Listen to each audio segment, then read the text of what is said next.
नमस्कार, आप देख रहे हैं हल्ला बोल। आपके साथ मैं हूं अंजना ओम कश्यप। उद्योगपति गौतम अडानी के मुद्दे पर जो विवाद शुरू हुआ है देश में, वो थमने का नाम नहीं ले रहा है। और इस बार बजट सत्र में विपक्ष का ये आरोप है कि सरकार ऑटोक्रेटिक तरीके से काम कर रही है। उन्होंने कहा है कि गौतम अडानी के मुद्दे पर जो भी हमने आरोप लगाए हैं, चाहे वो राहुल गांधी हो जिन्होंने लोकसभा में, या फिर मल्लिकार्जुन खड़गे जिन्होंने कहा है उनकी बातों के कुछ हिस्सों को एक्सपंज यानी हटा दिया गया है संसद की कार्यवाही से। क्या वाकई सरकार अहंकार में विपक्ष की आवाज को दबा रही है? इन तमाम मुद्दों पर आज चर्चा करेंगे। तालियों के साथ आप सभी का स्वागत, क्योंकि यहां पर मौजूद युवा आज करेंगे सवाल। सुधांशु त्रिवेदी जी, राष्ट्रीय प्रवक्ता, सांसद, भारतीय जनता पार्टी के यहां पर पहुंच गए। सुप्रिया शिंदे जी, कांग्रेस पार्टी के राष्ट्रीय प्रवक्ता, दोनों का तालियों के साथ अभिनंदन कीजिए। लेकिन इससे पहले कि हम सवालों की बौछार करें, आइए आपको सुना देते हैं क्या आरोप विपक्ष लगा रहा है। ये देख रहा है एक अकेला कितनों को भारी पड़ रहा है। संसद से पीएम मोदी ने विपक्ष पर जमकर हमला किया, कांग्रेस वालों को खूब घेरा, सालों तक सत्ता में काबिज रही देश की सबसे पुरानी पार्टी को खूब आईना दिखाया। अब कांग्रेस को प्रधानमंत्री के भाषण में अहंकार की झलक मिल रही है। कईयों प्रश्नों का उन्होंने जवाब नहीं दिया, सिर्फ जनरल भाषण दिए और वो उन्होंने कहा कि वो एक ही इंसान इस देश को बचा सकता है, मैं सबको भारी पड़ रहा हूँ। ये अहंकार की बात उन्होंने की, ताकि हमारे सवालों का जवाब उन्होंने नहीं दिया। कांग्रेस इस बात से आग बबूला है कि पार्टी के अध्यक्ष और राहुल गांधी के भाषण के बड़े हिस्से को सदन की कार्यवाही से क्यों हटाया गया। कांग्रेस का आरोप है कि विपक्ष की आवाज दबाने की कोशिश की जा रही है। अपना चुनावी भाषण के जैसा छाती ठोक ठोक कर उन्होंने अपना भाषण दिया। ठीक है, हर एक को फ्रीडम ऑफ स्पीच है और अपने तहत बात करते हैं, लेकिन वैसी आजादी हमको पार्लियामेंट में कानून के तहत, संविधान के तहत और रूल्स ऑफ प्रोसीजर्स के तहत मिलना चाहिए। चाहे खड़गे जी का हो, चाहे हमारे यहाँ पे अधीर रंजन चौधरी साहब जी का नोटिस हो, ये स्पीकर और चेयरमैन राज्यसभा नियम बने हुए हैं। कौन ऐसा संसदीय बोला, कौन ऐसे व्यक्ति पर बोला जो आउटसाइडर है और हमसे पहले परमिशन नहीं ली। राहुल गांधी ने लोकसभा में अडानी मामले को लेकर सरकार को जमकर घेरा था। राज्यसभा में मल्लिकार्जुन खड़गे ने भी ढेरों आरोप लगाए थे। बाद में प्रधानमंत्री मोदी ने बिना नाम लिए विपक्ष पर जोरदार पलटवार किया। कीचड़ उसके पास था, मेरे पास गुलाल। जो भी जिसके पास था उसने दिया उछाल। लेकिन राहुल गांधी और कांग्रेस बार बार यही कह रही है कि प्रधानमंत्री ने जवाब नहीं दिया। इंक्वायरी की बात नहीं हुई। अगर मित्र नहीं है तो ये कहते ठीक है मैं इंक्वायरी करा देता हूं। इंक्वायरी की बात नहीं हुई। डिफेंस इंडस्ट्री है, वहां पे शेल कंपनीज हैं, बेनामी पैसा घूम रहा है, उसके बारे में प्रधानमंत्री ने कुछ नहीं कहा। तो मतलब क्लियर है कि प्रधानमंत्री उनकी रक्षा कर रहे हैं, उनको प्रोटेक्ट कर रहे हैं। उधर अडानी मसले को लेकर कांग्रेस ने सड़कों पर भी मोर्चा खोल रखा है। लेकिन सवाल ये कि सिर्फ आरोपों के भरोसे सियासत कब तक चमकाई जा सकती है। आज तक ब्यूरो। चलिए सवालों की शुरुआत करते हैं। सुधांशु जी, पहला सवाल आपसे ही है माननीय सांसद जी, और वो सवाल ये है कि विपक्ष ये कह रहा है कि सरकार उनकी बातों को जानबूझकर हटा रही है, आप ऑटोक्रेटिक तरीके से काम कर रहे हैं और आप विपक्ष की आवाज को दबा रहे हैं, उनके सवालों के जवाब नहीं दे रहे हैं। जो लोग ऑटोक्रेटिक तरीके से कहने की बात कर रहे हैं, उनके सिंक्रोनिक तरीकों को देखिए। पिछले 8 सालों में ये एक अद्भुत संयोग है ना कि जब भी भारत में पार्लियामेंट का सेशन शुरू होने वाला होता है, रफाल से लेके, पेगासस से लेके, किसान आंदोलन से लेके, बीबीसी की डॉक्यूमेंट्री से लेके, हिंडनबर्ग की रिपोर्ट तक, कुछ ना कुछ विदेश में छप कैसे जाता है। मतलब टाइमिंग देखिए ना, सिंक्रोनिसी। ठीक जिस समय संसद का सत्र होने वाला होता है उसी समय छपता है, और उन्हें पता होता है कि उधर से सुर उठेगा तो इधर से मिले सुर मेरा तुम्हारा कह के उस तराने को याराना देने वाले बहुत से लोग यहां पर होंगे। और उसके बाद साबित किसी में कुछ भी नहीं होता है जब फैक्ट्स निकल के सामने आते हैं। और ये आज से नहीं, मोदी जी के खिलाफ तो 22 साल से चल रहा है। जब वो 2001 में गुजरात के मुख्यमंत्री बने थे, उस समय से याद करिए, ये लोग तो वो हैं, याद करिए, जिन्होंने 60 सांसदों ने यूएस सीनेट को लिख के दिया था कि मोदी जी को वीजा मत दीजिएगा, जबकि मोदी जी ने जिंदगी में कभी वीजा के लिए अप्लाई नहीं किया था। उसमें कांग्रेस के भी सांसद थे। जो इनकी सरकार के समय भारत की सार्वभौमिकता का अपमान, भारत की संप्रभुता का अपमान, भारत के लोकतंत्र का अपमान, भारत की न्याय व्यवस्था का अपमान, मगर ये कुछ भी करते चले गए। एक दौर था कांग्रेस वर्सेस रेस्ट भारत की राजनीति में, आज हो गया बीजेपी वर्सेस रेस्ट। पर मैं संसद के अंदर था। देखिए, राष्ट्रपति के अभिभाषण के प्रति ये मर्यादा गरिमा है कि उसे शांतिपूर्वक सुना जाता है। प्रधानमंत्री जब भी बोलते थे तो लोग विरोध कर लेते थे, विरोध करने के बाद एक निश्चित स्तर के विरोध के बाद शांत हो जाते थे, परंतु पहले पॉइंट से लेके अंतिम मिनट तक लगातार इतना हो हल्ला शोर शराबा करता रहा। आपने देखा होगा सारे लोग माइक लगाए थे, माइक्रोफोन हम लोग भी लगाए थे, अन्यथा कुछ सुनाई नहीं पड़ता था। तो आज हमें पार्लियामेंट में जानते क्या दिख रहा था? It was Modi versus rest. But मैं कहना चाहूंगा, it is best for the rest to accept that east और west Modi is the best. और जो मुझे सदन में दिखाई पड़ रहा था वो जानते क्या था? जैसे मोदी जी ने कहा एक अकेला, तो मैं वो एक पंक्ति मोदी जी के लिए कहना चाहूंगा, क्योंकि इन्होंने तो बहुत अकेला करने की कोशिश 22 साल से की थी, मगर यह मत कहो कि जग में कर सकता क्या अकेला, लाखों में काम करता एक सूरमा अकेला, आकाश में करोड़ों तारे हैं टिमटिमाते, पर जग प्रकाश करता एक चंद्रमा अकेला। सुप्रिया जी, आपका जवाब। मोदी और मोदी के खिलाफ पूरी लड़ाई विपक्ष की, जिसमें वो कह रहे हैं कि वो भारी पड़े उन पर। 2.5 घंटे के प्रधानमंत्री का भाषण लोकसभा और राज्यसभा को मिला लीजिए, और 1.5 मिनट की राहुल गांधी जी की वो बाइट जो उन्होंने सदन के बाहर दी कि the prime minister was shell shocked, उस पर भारी पड़ गई। और मैं तो प्रधानमंत्री से बड़ी प्रेरित हूं। दुष्यंत कुमार जी की बड़ी चर्चा है, दुष्यंत कुमार जी को प्रधानमंत्री ने कोट भी किया। मैं इधर उधर की बात नहीं करूंगी, क्योंकि काफिला तो लुट रहा है और जिसको बचाना है वो लुटा रहा है काफिला, मैं उसकी बात नहीं करूंगी। जिस कविता के प्रधानमंत्री जी ने कुछ पाठ पढ़े लोकसभा में, उसी को आगे पढ़ देती हूं। मैं बेपनाह अंधेरों को सुबह कैसे कहूं, मैं नजारों का अंधा तमाशबीन नहीं, तेरी जुबान है झूठी जमहूरियत की तरह, तू एक जलील सी गाली से बेहतरीन नहीं। ये दुष्यंत कुमार किस दौर में लिखी गई थी, ये भी बताइए। बीच में मत बोलिए, अभी मैं बोल रही हूँ। किस दौर में लिखी गई थी, राष्ट्र के नाम संदेश दे दिया, अब शांत रहिए। किस दौर में लिखी? ये जो अमृत काल चल रहा है और ये जो एक फिजूल का इंटरनेशनल कॉन्स्पिरेसी का एंगल आ जाता है। 700 किसानों की शहादत हो गई। सतपाल मलिक तो आप ही के गवर्नर थे, हमने तो नहीं अपॉइंट किया था, आप ही ने उनको उस पद पर अपॉइंट करा था। सतपाल मलिक जी का कहना है, जब मैं प्रधानमंत्री से मिलने गया और मैंने कहा 700 किसानों की शहादत हो गई है, प्रधानमंत्री ने मुड़ के कहा मुझे क्या, मेरे लिए थोड़ी मर रहे हैं, और वो काले कानून आपको वापस करने पड़े थे। तो ये भूलिए मत, आप ये भूल जाते कि पेगासस पर सुप्रीम कोर्ट कमेटी की इंक्वायरी बैठी हुई है। आप भूल जाते हैं कि जो मुद्दे उठते हैं उसका जवाब देने का काम सत्ता पक्ष का होता है, पूछने का काम विपक्ष का होता है। ये क्या बोल रहे हैं, हमें हेडफोन लगाने पड़े, सुनाई नहीं दे रहा था। 2004 में राष्ट्रपति के अभिवादन का उत्तर दे रहे थे तत्कालीन प्रधानमंत्री डॉक्टर मनमोहन सिंह जी। इन लोगों ने ऐसा हो हल्ला और डिसेप्शन किया था कि वो लोकसभा में उनको टेंडर करना पड़ा, वो बोल नहीं पाए थे। जो जिनके घर शीशों के होते हैं वो दूसरों पर पत्थर नहीं फेंकते। आपका जो ट्रैक रिकॉर्ड दोनों हाउसेज में डिसरप्शन का है वो दूसरा है। मैं आपको एक लाइन सुनाना चाहती हूं और इस पर आपकी टिप्पणी चाहूंगी। नजर नहीं है नजारों की बात करते हैं, जमीन पर चांद सितारों की बात करते हैं, वो हाथ जोड़कर बस्ती को लूटते हैं, भरी सभा में सुधारों की बात करते हैं। मुझे तो इसमें कुछ अनपार्लियामेंट्री नहीं नजर आ रहा है। इसमें क्या गलत है? वॉशिंग मशीन कह देने में क्या गलत है? अडानी और मोदी जी के रिलेशनशिप पर सवाल पूछने में कि कैसे उनकी दौलत $8 बिलियन से $140 बिलियन हो गई जबकि देश और गरीब हो गया, में क्या दिक्कत है?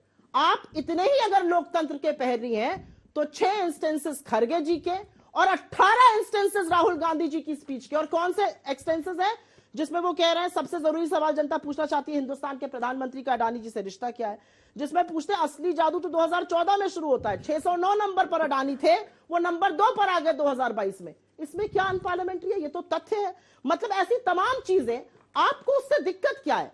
दिक्कत की बात अंजना जी एक ही है, और दिक्कत की बात यह है कि जब यह देश प्रधानमंत्री से यह अपेक्षा कर रहा था कि प्रधानमंत्री अडानी पर बोलेंगे, तो प्रधानमंत्री ने अपने मुंह में दही जमा ली और अडानी पर चुप हो गए।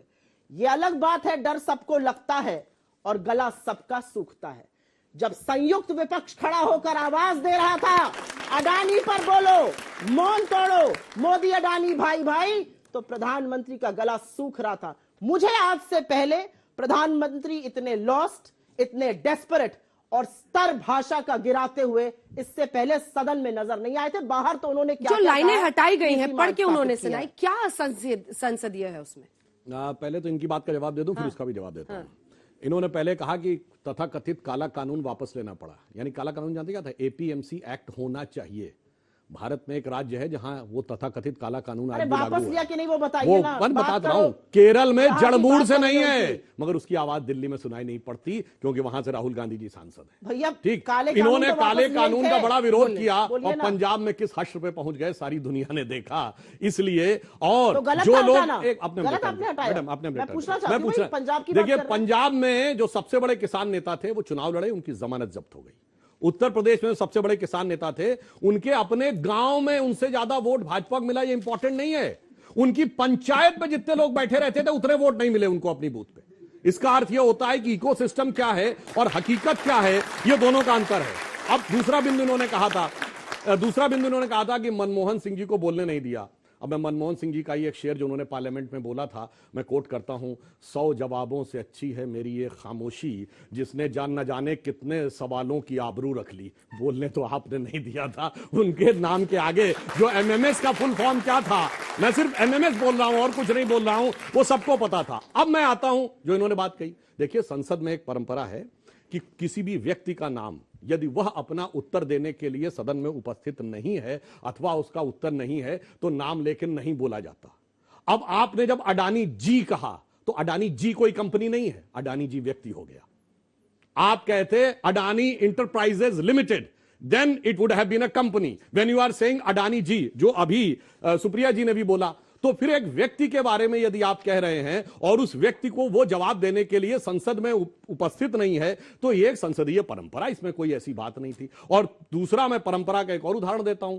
कोई ऐसा उदाहरण बताएं भारत के संसदीय इतिहास में अथवा विश्व के संसदीय इतिहास में जब किसी मीडिया में छपी एक स्टोरी के आधार के ऊपर जांच गठित हो गई हो और वो स्टोरी ऐसी हो जिसपे वो खुद वो कंपनी जांच के घेरे में हो।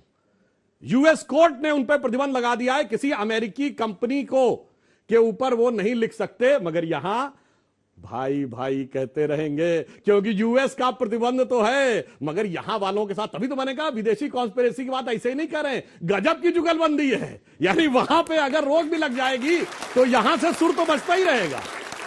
विदेशी एजेंसियों से आपकी जुगलबंदी, LIC बोल चुकी है। उनकी बात को आप यहां मैग्नीफाई करते हैं राजनीतिक फायदे के लिए। नैतिक और दिमागी दिवालियापन पूरी भारतीय जनता पार्टी में दिख रहा है, तो उससे अछूते सुधांशु जी क्यों रहे? यह नैतिकता है और मैं नैतिकता से 10 सवाल बस पूछ रही हूं। छोटे छोटे सवाल हैं, इस जनता के सामने, इन युवाओं के सामने जरूर पूछने चाहिए। क्या अडानी घोटाले की जांच नहीं होनी चाहिए? यह हमारा पहला सवाल था। होनी चाहिए या नहीं होनी चाहिए? और जोर से बोलिए, होनी चाहिए कि नहीं होनी चाहिए?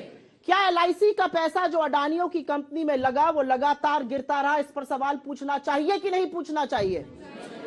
क्या SBI व दूसरे बैंकों ने जो अडानी को 82,000 करोड़ रुपए दिए उस पर सवाल पूछना चाहिए या नहीं पूछना चाहिए? क्या यह नहीं पूछना चाहिए कि शेयरों के 32% से ज्यादा गिर जाने के बावजूद LIC और SBI को नुकसान हुआ अडानी में, उसके बावजूद इन्होंने FPO में 525 करोड़ क्यों लगाए? यह हमारा सवाल था। हमारा सवाल था कि 1 लाख करोड़ नष्ट हो गए LIC और SBI के मिलाकर, इस पर सदन में चर्चा होनी चाहिए कि नहीं होनी चाहिए? कौन है LIC के लोग? 30 करोड़ लोग हिंदुस्तान के जो LIC की पॉलिसी खरीदते हैं। 45 करोड़ जो अकाउंट होल्डर्स है SBI के, वो गवर्नमेंट बैंक है। अगर पार्लियामेंट नहीं सवाल पूछेगा तो कौन पूछेगा? क्या यह पूछा जाना चाहिए कि नहीं चाहिए कि $8 बिलियन से जिस व्यक्ति की आमदनी $140 बिलियन हो गई, उसके बचाव में सारी सरकार उतरी पड़ी है, सांसद उतरे पड़े? अरे अपनी सरकार का बचाव करिए, अडानी के बचाव में कहां उतरे पड़े हैं प्रभु? क्या ये नहीं पूछा जाना चाहिए कि टोटल गैस ने अडानी की कंपनी में $50 बिलियन निवेश करना था, उसका डिसीजन परसों आ गया, वो रोक दिया गया? क्या यह नहीं पूछा जाना चाहिए कि डाउ जोन्स और S&P ने अडानी को अपने इंडेक्स से क्यों बाहर कर दिया? क्या यह नहीं पूछा जाना चाहिए कि नॉर्वे सॉवरेन फंड ने $200 मिलियन अडानी के शेयर अपने कल की तारीख में बेच दिए? क्या यह नहीं पूछा जाना चाहिए कि standard chartered, Credit Suisse, city group ने अडानी के पैसे लेने से मना कर दिया और ये क्या ये नहीं पूछा जाना चाहिए कि इस देश का आरबीआई, इस देश का सेबी, इस देश का एसएफआईओ, इस देश का MCA, ministry of corporate affairs, इस देश का इनकम टैक्स, इस देश का डिपार्टमेंट ऑफ रेवेन्यू इन्वेस्टिगेशन कहां है? Where is the directorate of revenue intelligence? I want to know. क्या ये बातें नहीं स्पष्ट होनी चाहिए कि अगर 16 लाख करोड़ मार्केट में डूबे, उसमें से 10 लाख करोड़ अडानी के थे, 6 लाख करोड़ तो छोटे निवेशकों के थे जिनका अडानी से कोई लेना देना नहीं। यह सवाल अगर सदन में चुने हुए सांसद नहीं पूछेंगे तो यह सवाल से बच के जा पाएंगे। सुधांशु जी, जवाब दीजिए। प्रधानमंत्री से लोग पूछ रहे हैं आपका रिश्ता क्या है, और प्रधानमंत्री मौनी बाबा बन जाएंगे। जवाब तो आपको देना पड़ेगा। बिल्कुल जवाब देता हूं। किसी भी फाइनेंशियल ईयर का, किसी भी चीज का फाइनेंशियल नेट प्रॉफिट या लॉस कब तय होता है? End of the financial year, at least एक क्वार्टर के बाद। ये एक हफ्ते में कंक्लूजन ड्रॉ कर लिए कि शेयर मार्केट में डूब गया। जो डूबी हुई मानसिकता से देख रहे थे उन्हें एक हफ्ते में दिख गया कि डूब गया। ये कहते हैं एलआईसी का पैसा। एलआईसी का एक्सपोजर अडानी से 1%। मैं पूछता हूं, कोई ऐसा व्यक्ति है जिसकी एलआईसी की पॉलिसी मैच्योर हुई और उसे पैसा ना मिला हो? तो फिर कहां से डूब गया भाई? वो आपके दिमाग को डूबा हुआ। अब मैं आपको बताता हूं, आपने कहा, अब सुनिए, अब जब आपकी फाइनेंस की नॉलेज कम है। अरे भाई, अब अपने रिटर्न पे, अब आपने कहा कोई भी शेयर मार्केट होता है उसमें उतार चढ़ाव चलता रहता है, ठीक है। भारत के फाइनेंशियल रेगुलेटर्स पे भरोसा नहीं, कोई बात नहीं। आपने ये बात कहने का प्रयास किया, आप कह रहे हैं रिश्ता क्या, तो मैं बताना चाहता हूं। अडानी को पहला कॉन्ट्रैक्ट कब मिला? राजीव गांधी जी के जमाने में। वो बिल्कुल लेजिटिमेट था, कैपेबिलिटी पे मिला था। पहला भारत का प्राइवेट पोर्ट, मुद्रा पोर्ट, नरसिम्हा राव के जमाने में लेजिटिमेट था, कैपेबिलिटी पे मिला था, है। मनमोहन सिंह जी के जमाने में एफसीआई का कॉन्ट्रैक्ट मिला कि सारे गोदामों में 12% एश्योर्ड रिटर्न 15 साल तक मिलेगा। वो एकदम ईमानदारी से था और लेजिटिमेट था। पिछले 6 महीने में सबसे बड़ा इन्वेस्टमेंट अगर किसी एक राज्य में हुआ जिसने सैकड़ों एकड़ जमीन दी, वो था राजस्थान। 60,000 करोड़ का इन्वेस्टमेंट, वो ईमानदारी से मिला था, लेजिटिमेट था। जो माइन का कॉन्ट्रैक्ट छत्तीसगढ़ में मिला 11,000 करोड़ का, वो ईमानदारी से मिला, वो लेजिटिमेट था। सबसे बड़ा हाल के वर्षों में पोर्ट का कॉन्ट्रैक्ट कहां मिला? केरल में, वो लेजिटिमेट था। ये रिश्ता क्या कहलाता है कि जो आपके साथ 3 प्राइम मिनिस्टर से लेके 3 चीफ मिनिस्टर तक होता रहेगा, वो तो लेजिटिमेट था। मगर जो दूसरे में दिखाई पड़ रहा है वही इलेजिटिमेट था। और दूसरा मैं कहता हूं, अगर इलेजिटिमेट था तो बताओ राजस्थान सरकार ने क्यों नहीं कैंसिल किया? तो बताओ छत्तीसगढ़ की सरकार क्या कार्रवाई की है? तो बताओ केरल की सरकार क्यों नहीं कैंसिल कर रही है? इसे कहते हैं रिश्ता तो यह है कि ऊपर से चिल्लाना है और पीछे से अंदर इन्वेस्टमेंट लाना है। इसी कारण से आपकी यह स्थिति होती है। और अब मैं एक टेक्निकल बात कहता हूं, अब मैं एक टेक्निकल बात सुनिए। हिंडनबर्ग एक विदेशी कंपनी है, ठीक है। यह बता दें भारत की संसद या भारत के लॉ में कौन सा ऐसा प्रावधान है जिसमें जो विदेशी कंपनी भारत में ऑपरेट न कर रही हो उसको भारत की जेपीसी बुला सके? ये बता दें तो मैं इनकी बात को विचार करने को तैयार हूं।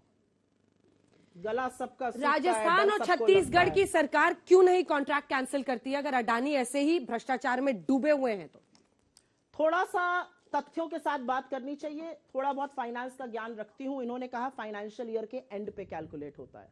जी नहीं साहब, CAGR वर्ल्ड ओवर, आप में से बहुत लोग जानते होंगे, financial institutions world over compounded annual growth rate calculate करते हैं। क्या होता है? आपने 10 साल पहले शेयर मार्केट में 100 रुपए लगाए, 5 साल बाद वो पैसा 1000 रुपए हो गया, और 5 साल उसके बाद 10 साल के अंत में वो पैसा 200 हो गया, तो आपका इन्वेस्टमेंट 100 से 200 पे कैलकुलेट नहीं होगा। ये दुनिया भर के financial institutions including India's own institutions including the RBI calculate करती है। आपका इन्वेस्टमेंट 1000 रुपए से गिर के 200 पे आ गया। आप ये खुश नहीं होंगे, वाह भाई 10 साल पहले 100 लगाए थे 200 हो गए। नहीं, आपसे पूछा जाएगा, आपके पापा आपसे पूछेंगे 100 से 1000 जब गया था तब क्या करने बैठे हुए थे। और एक आपको और बात बताती हूं जो ये बरगलाते हैं। आपको पता है एलआईसी ने क्या किया? एलआईसी से क्या करवाया गया? हिंदुस्तान की महारत्ना और नवरत्ना गवर्नमेंट कंपनीज हैं। एनटीपीसी, बहुत लोग चाहेंगे कि उसमें नौकरी लग जाए। पावर ग्रिड कॉर्पोरेशन, बहुत लोग चाहेंगे नौकरी लग जाए। ये महारत्ना नवरत्ना कंपनीज हैं। 2021 जून से 2022 दिसंबर तक एलआईसी लगातार अडानी का स्टॉक खरीदती रही हायर प्राइसेस पर। पता है पैसा कहां से ला रहे थे? पॉलिसी धारकों का जो पैसा कैसे इन्वेस्ट करते हैं? किसको बेच रहे थे? एनटीपीसी में शेयर कम कर रहे थे और पावर ग्रिड में कर रहे थे। आप हिंदुस्तान की सरकारी महारत्ना नवरत्ना कंपनी को बेच बेचकर अडानी का स्टॉक खरीद रहे हैं और अंततोगत्वा इतना खरीद लिया एलआईसी ने कि अडानी का 4.2% शेयर आज एलआईसी के पास है। एलआईसी की वैल्यू 80,000 करोड़ चली गई थी, वो गिरकर 36,000 करोड़ हो गई। और ये क्या कह रहे हैं? फायदे में है, फायदे में है। अरे एलआईसी में लोगों का पैसा लगा है, फायदे में नहीं है, नुकसान में एलआईसी में है। अब मैं आपके सवाल का जवाब देती हूं। सवाल का जवाब देना इसलिए जरूरी है क्योंकि इन्होंने कहा नैतिकता थी। बिल्कुल नैतिकता से काम किया। मुझे लगता है अडानी जो है वो शायद शिद्दत से काम करने वाले अच्छे बिजनेसमैन होंगे। And we are not anti business. हमारे टाइम में बिजनेसेस सबसे ज्यादा ग्रो हुए, हमारे टाइम में कॉर्पोरेट समूह सबसे ज्यादा ग्रो हुए हमारे टाइम में। लेकिन 23 करोड़ लोग गरीबी की सीमा रेखा के बाहर भी निकले, इनकी तरह 27 को बीचे नहीं ढकेल दिया। लेकिन अब आपको बताती हूं, हमारे टाइम में अडानी 609 नंबर से दुनिया के सबसे अमीर लोगों की सूची से उठकर दूसरे नंबर पर नहीं आ गए। वो जादू तो साहब आप ही ने किया 2014 से 2022 तक। क्या जादू था? 609 नंबर से सीधे नंबर 2 पर। वो तो नंबर 1 पर जाते जाते रह गए, रिपोर्ट आ गई और रेगुलेटर्स उस पर बैठ गए। श्रीलंका में साहब जाते हैं, वहां पर कह के आते हैं इलेक्ट्रिसिटी का कॉन्ट्रैक्ट अडानी को मिलेगा। और ये हम नहीं कह रहे हैं, ये श्रीलंका का ऑफिशियल कह रहा है, जिसका भारत सरकार ने खंडन नहीं किया है। बांग्लादेश दौरे पर जाते हैं, वहां से वापस आते हैं, बांग्लादेश का 25 साल का कॉन्ट्रैक्ट अडानी को मिल जाता है। इजराइल साहब जाते हैं, वहां से लौट कर आते हैं, हाइफा पोर्ट के साथ साथ एमआरओ और स्मॉल आर्म्स लाइसेंस मिल जाता है। तो इसीलिए हम पूछ रहे हैं कि ये जो कृपा आप एक अडानी पे कर रहे हैं, ये कृपा इन सब लोगों पे क्यों नहीं कर देते? एक बार तो वो नुस्खा, एक बार तो वो फॉर्मूला दुनिया को भी, देश की जनता को बताइए ना कि कैसे 609 से $8 बिलियन से 140 पे कैसे दिया जाता है। और इसीलिए हमारे बस 3 सवाल है, इस 3 सवाल का जवाब क्यों नहीं मिल रहा है? कितनी यात्रा पर अडानी आपके साथ गए, कितनी यात्रा पर अडानी आपसे वहां पर मिले, और कितनी यात्राओं पर आपके आने के बाद अडानी को कॉन्ट्रैक्ट मिल गया? हम इस साठगांठ की बात कर रहे हैं। इन तीनों सवालों का आप जवाब दीजिए, उसके बाद से अगले विषय पर जाए। देखिए, इन्होंने जो इतना बताया बरगलाने की बात, तो अब मैं आपको बात बताता हूं इस कंपनी पे क्यों रोक लगी है। ये कंपनी करती थी शॉर्ट टर्म सेलिंग हिंडनबर्ग। वो क्या होता है कि 100 रुपए का शेयर है और मैं 1 हफ्ते बाद खरीदूंगा, मगर मुझे आज का दाम देना पड़ेगा। अगर 1 हफ्ते बाद वो 120 रुपए का हो गया तो कंपनी को 20 रुपए का फायदा हो गया। 1 हफ्ते बाद 80 रुपए का हो गया तो आपको 1 हफ्ते का फायदा हो गया। सैकड़ों करोड़ कमाए उसने। शॉर्ट टर्म सेलिंग की वजह से अमेरिकन कोर्ट ने यह प्रतिबंध लगा दिया कि ये कोई रिपोर्ट नहीं प्रस्तुत करेंगे, क्योंकि आपने सीधे शेयर मार्केट को प्रभावित किया। और रिपोर्ट से ना प्रभावित होता, मगर यहां इतना लोग गाना गाने वाले थे कि भारत का शेयर मार्केट गिर गया तो हो खुशी मिली इतनी कि दिल में ना समाए, पलक बंद कर लूं कहीं छलक ही ना जाए। इतना खुश हो गए कि भारत का शेयर मार्केट गिर कैसे गया, यह मैं बताना चाहता हूं। और इसलिए मजे की बात यह है कि जो बाहर भी दोषी साबित हो जाए उसको लेकर यहां आज तक मुझे एक उदाहरण नहीं बताया कि भाई एक मीडिया रिपोर्ट के आधार के ऊपर अगर कोई जांच हो सकती हो तो बताइए। और दूसरा मैं इनसे कहना चाहता हूं, भारत की एलआईसी पे भरोसा नहीं है, पीएम पे भरोसा नहीं, उसमें कौन सी ऐसी बात है। राष्ट्रपति पे भरोसा नहीं है, ईवीएम पे भरोसा नहीं है, सीईसी पे भरोसा नहीं है, सुप्रीम कोर्ट पे भरोसा नहीं है, मीडिया पे भरोसा नहीं है, आर्मी पे भरोसा नहीं है, एयरफोर्स पे भरोसा नहीं है। अरे मेरे भाई एक चीज तो बता दो जिस पे भरोसा हो। इसीलिए मैं कहता हूं इसमें क्या रखा है देखे है जो तूआन के पास, बदगुमा वहम की दारू नहीं लुकमान के पास। वहम का कोई इलाज नहीं हो सकता। और मैं एक बात कहना चाहता हूं, सुनिए, जानते हैं मित्रता क्या होती है? सबसे बड़ी कंपनी कौन सी थी कारों की? मारुति। हमें बचपन में याद है, सारे बजट में ऑल कंसेशंस 1000 सीसी से नीचे की कारों को, क्योंकि मारुति 800 थी। कौन था फाउंडर चेयरमैन मारुति का? गांधी परिवार। और सारे कंसेशन उनको। और मित्रता क्या होती है वो मैं याद दिलाना चाहता हूं।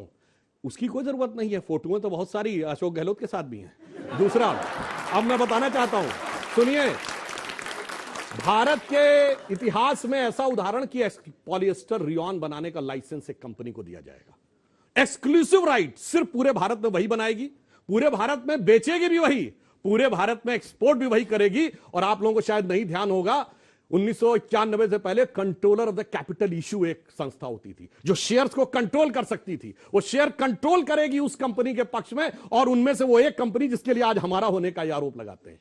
तो इसलिए हम कहना चाहते हैं, आपको भारत के रेगुलेटर पे भरोसा नहीं है, और जहां तक आपने जो किया है आप अपने नजरिए से देख रहे हैं। और अंत में एक बात कह दूं, अडानी ने बिजनेस किया है, इनको लगता है कि उसमें बहुत सारा गड़बड़ हुआ इसलिए सैकड़ों करोड़ कमाए, मगर ये बता दें 3 पुश्तों से ना किसी ने नौकरी की है और ना किसी ने कोई बिजनेस किया है। फिर ये सैकड़ों करोड़ की संपत्ति कहां से आ जाती है और सैकड़ों करोड़ का इनकम टैक्स का नोटिस कहां से आ जाता है? मुझे ये बात बता दें। ये देश का युवा जानना चाहता है कि ये फितरत क्या होती है कि 15-16 गुना से अधिक संपत्ति बढ़ जाती है बगैर कोई नौकरी या बिजनेस किए हुए। तीनों बातों का जवाब दीजिए। और साथ ही एक सेकंड, पीएम ने यह भी कहा है कि 90 बार चुनी हुई सरकारों को कांग्रेस पार्टी ने गिराया था। आप कैसे फिर ऑटोक्रेसी का या अलोकतांत्रिक होने का आरोप जी लगता था कि थोड़े पढ़े लिखे आदमी भाजपा में है, लेकिन जिस तरह की बातें कर रहे हैं ये भी व्हाट्सएप और फेसबुक के खर्रे ही पढ़ के आए हुए लगते हैं मुझे। और मैं आपको बता देती हूं क्यों।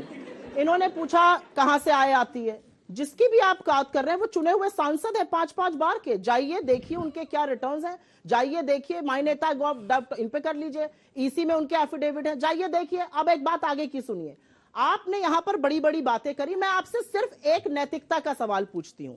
एक कंपनी है जो भारत के डिफेंस में है, कर लीजिए पहले आप लोग, डिस्टर्बेंस हो रहा है, नहीं पहले आ जाने दीजिए। एक कंपनी है जो भारत के डिफेंस में है, एक कंपनी है जिसकी मोनोपोली पोर्ट में है, एयरपोर्ट में है, फूड एंड एग्रीकल्चर में है, सीमेंट में है, रिन्यूएबल एनर्जी में है। उस कंपनी के ऊपर यह आरोप है, और यह आरोप नया नहीं है, और इसको भी अभी बताती हूं, हिडेनबर्ग के पीछे मत छुपिए। यह आरोप नया नहीं है कि उसने शेल कंपनीज बनाकर बेनामी पैसा बाहर से लाकर इनमें लगाया है।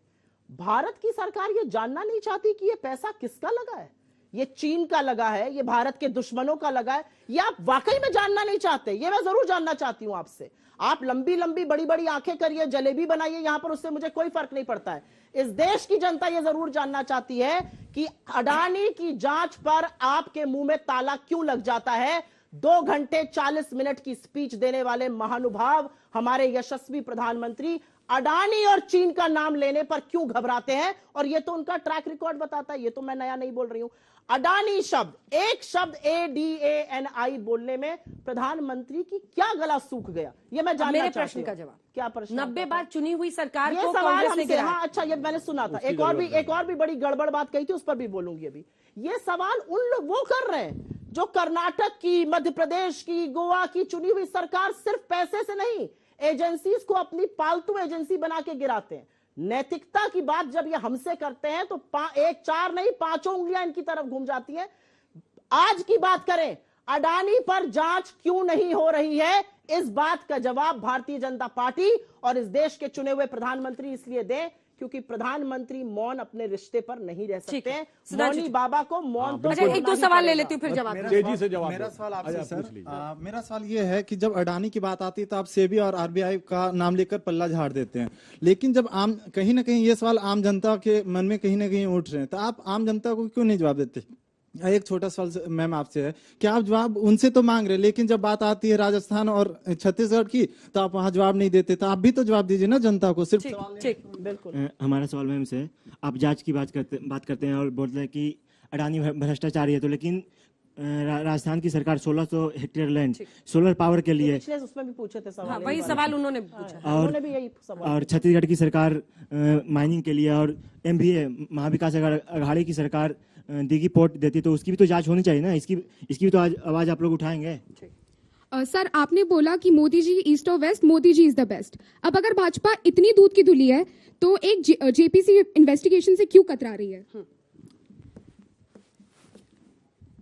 मैम, मेरा क्वेश्चन आपसे था कि आपने बोला कि LIC 80 करोड़ से 36 करोड़ पे आ गई, SBI ने 42 करोड़ रुपए अडानी को दे दिए, तो इससे हम आम जनता को क्या फर्क पड़ा? हमारी LIC पूरी हो रही है, हमें अपना पैसा मिल जा रहा है, SBI में हमारा पैसा है, तो हमें आम जनता को क्या मतलब इससे?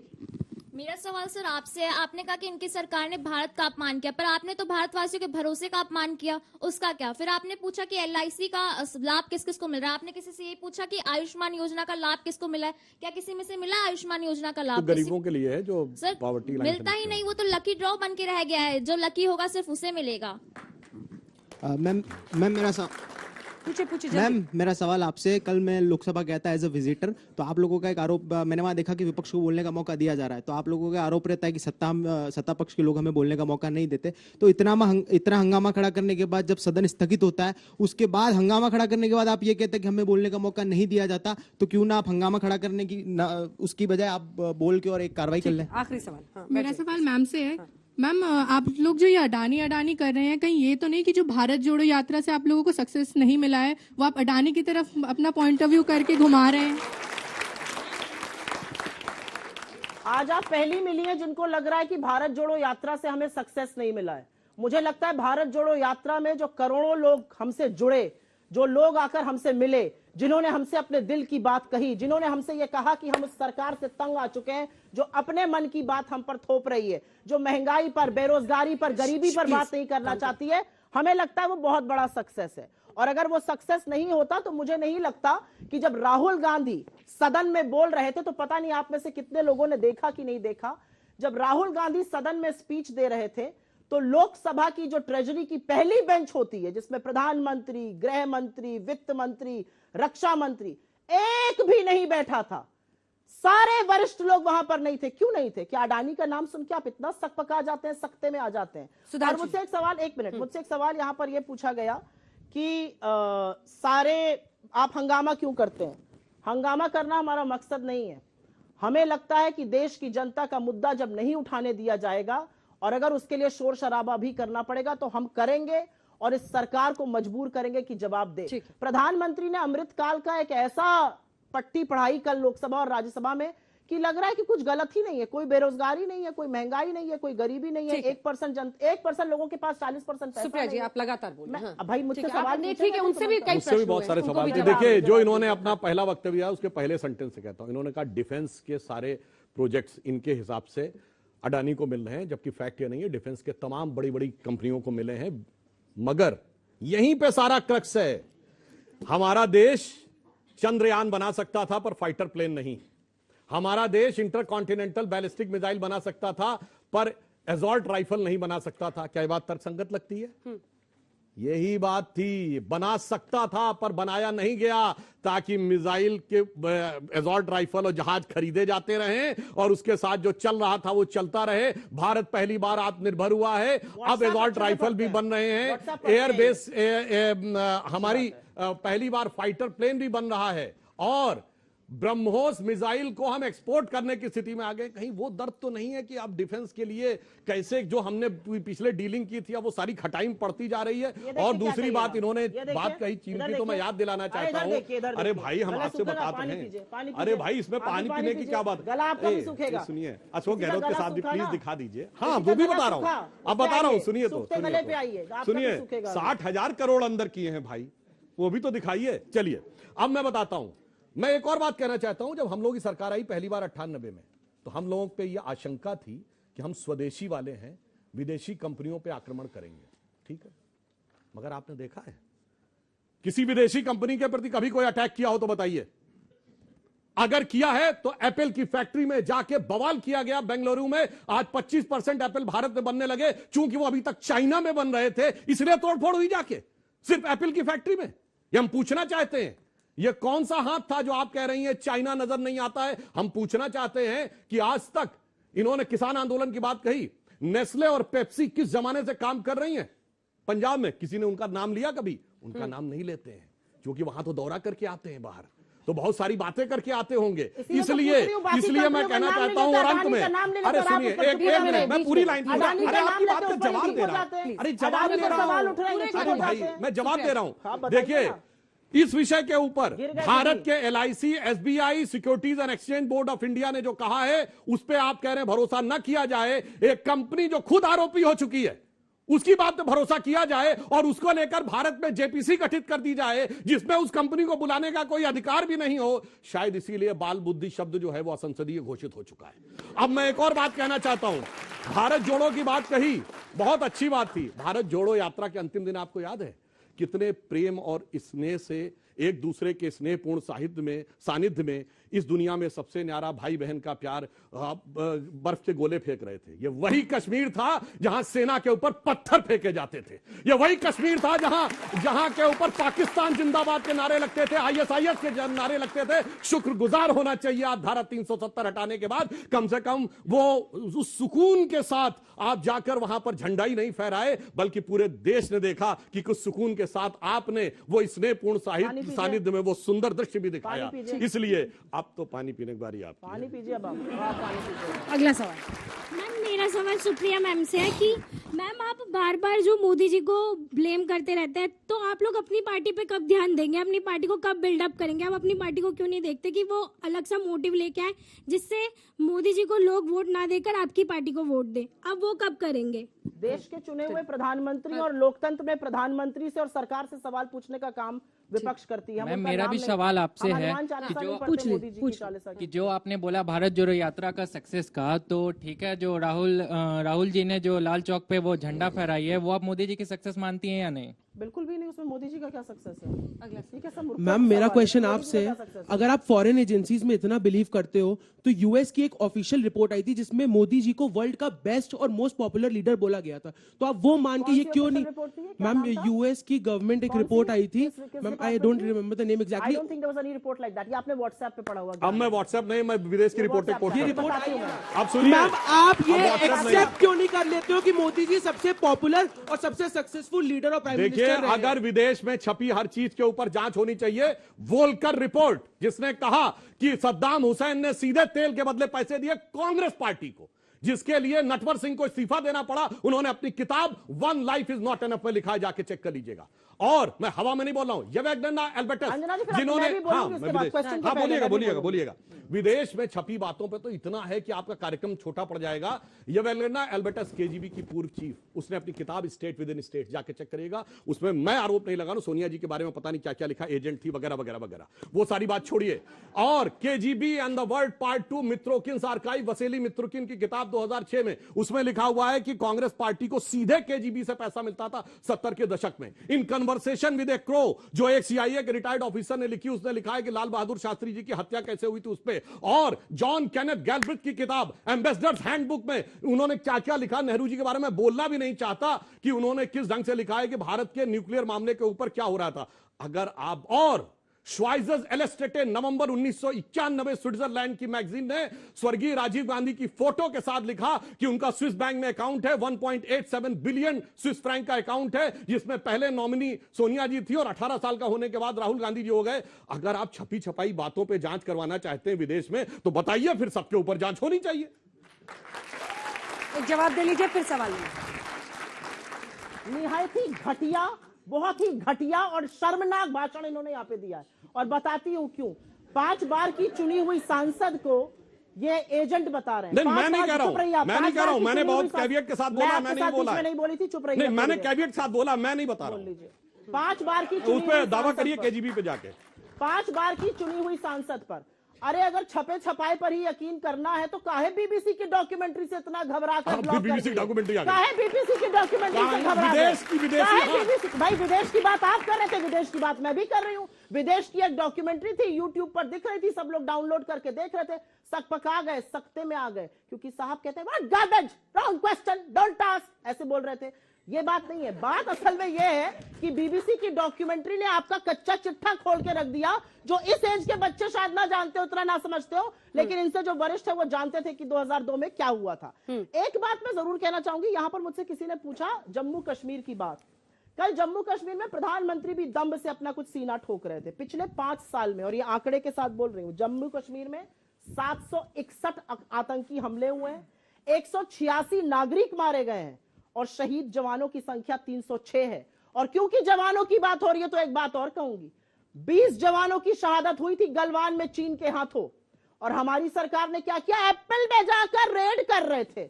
अरे हमारी सरकार ने चीन के साथ व्यापार इतना बढ़ाया कि हमारा चीन का व्यापार घाटा $100 बिलियन हो गया है। हम चीन से इतना सामान खरीद रहे हैं कि उनको पैसा दे रहे हैं, लो अपनी सेना को दो और उनसे अतिक्रमण करा। आखिरी के 3-4 चीन और अडानी, 2 शब्द मोदी जी बोल नहीं सकते। सर, आप दोनों के लिए मेरा एक सवाल है, यहाँ बड़े पैमाने पर बात हो रही है, लेकिन जहाँ पे देश में छोटा तबका भी रहता है। सर, मैं एक मीडिया का स्टूडेंट हूँ, उसके बिहाफ पे मैं एक सवाल पूछना चाहूंगा कि हम एक स्लम एरिया में गए और कुछ किन्नरों के घर भी गए। सर, जब हम उनसे सवाल पूछा कि सरकार आपको सही तरीके से चीजें मुहैया करा पा रही है, तो मैम और सर उनका जवाब था कि हमारे पास खुद का राशन कार्ड भी नहीं है, और जो राशन कार्ड जिनके पास है वो जब हमने इंटरनेट के माध्यम से उसको सर्च किया तो वो झूठे राशन कार्ड थे। तो ऐसे में सरकार जो जनता की सरकार है, तो क्या वो जनता नहीं है? क्या किन्नर, क्या जो गरीब है वो जनता नहीं है? ये मेरा आपसे सवाल है।